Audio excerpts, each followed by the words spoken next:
Friends எல்லாருக்கும் வணக்கம். Socio 360 உங்கள் பிஜே பாலமுருகன் பேசுகிறேன். What is the content Bala அப்படின்னு கேட்டிங்கன்னா, அழகிய மாலை பொழுதில் அழகிய தேவதைகள் வருகின்ற நேரம் அது, காத்திரு நண்பா உனக்கான அழகான தேவதை காத்துக்கின்றது அப்படின்னு சொல்லிட்டு ஒரு சின்ன ஒரு லைனை சொல்லிட்டு, வாட் இஸ் த கண்டென்ட் அப்படிங்கிற விஷயத்தை பற்றி நான் பேச போகிறேன்.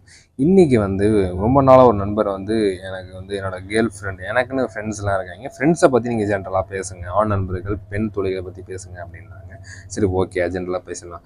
ஒரு மனிதன் வாழ்க்கையில் 2 விஷயம் நம்ம கூடவே இருந்து நம்ம ஸ்பெண்ட் பண்ணுற ஒரு விஷயம் 2 பேர்னா, ஒன்று அப்பா அம்மா, ஒன்று அதுக்கப்புறம் நண்பர்கள். இவங்க 2 பேர் தான் நம்ம லைஃப்பில் முக்கால்வாசி நேரம் நம்ம ஸ்பெண்ட் பண்ணுறோம். அப்பா அம்மா நம்ம கூட நம்ம நல்லா இருக்கணும்னு நினைக்கிறாங்க, ஃப்ரெண்ட்ஸ் எல்லோரும் நல்லா இருக்கணும், சில நண்பர்கள் நம்ம கூட சேர்க்கைகள் சில விஷயங்கள்லாம் இருக்குது. அது போய் நல்ல நண்பர்கள் இருந்தால் நம்ம லைஃப் எங்கேயே போவோம், கெட்ட நண்பர்கள் இருந்தால் முட்டு சந்தில் போவோம். இதுதான் ஒரு விஷயமே. நம்ம இவங்க 2 பேர்ட்ட தான் நம்ம லைஃப் போயிட்டு இருக்க போது, இது நல்ல நண்பர்கள் கிடைச்சா நம்ம லைஃப் எப்படியும் மூவ் ஆகும்.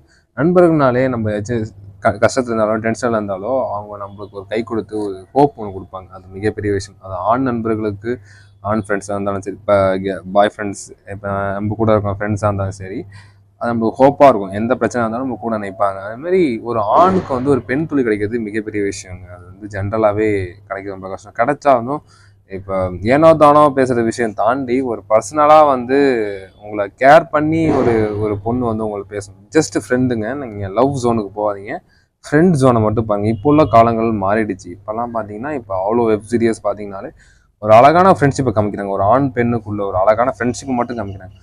அது லவ் கட்டத்துக்கு போகாதீங்க. நான் சொல்கிறது இந்த ஃப்ரெண்ட்ஷிப் அந்த லைன்லேயே பார்த்தீங்கன்னா ரொம்ப அழகான எவ்வளோ பேர் இன்னும் ஃப்ரெண்டாகவே இருக்காங்க.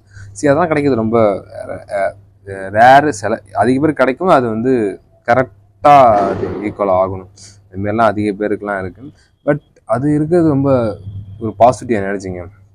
ஒரு ஆண் நண்பர்கள் இப்போ எனக்குலாம் பசங்க ஃப்ரெண்ட்ஸ்லாம் இருக்காங்க, எனக்கு ஹோப் கொடுப்பாங்க. பட் அதேமாரி கேர்ள் ஃப்ரெண்டும் இருக்காங்கன்னா, ஃப்ரெண்டாக இருக்காங்கன்னா, சப்போஸ் நம்ம சோகமாக இருக்குள்ள ஒரு ஹோப் கொடுப்பாங்க. அந்த ஹோப் நம்ம அடுத்த கட்டத்துக்கு கொண்டு போவோம். எனிபடி லைஃப்பில் டிசிஷன் எடுக்கக்குள்ள அவங்க ஏதாச்சும் ஒரு சப்போர்ட்டுன்னு சொல்லுவாங்க.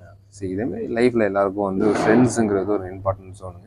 இது பிடிச்ச லைக் அண்ட் ஷேர் கமெண்ட் பண்ணுங்கள். முக்கியமாக சப்ஸ்கிரைப் பண்ணுங்கள். நீங்கள் ரொம்ப ஜெர்க்காகுதுன்னு நினைக்கிறேன். Thank you, bye bye.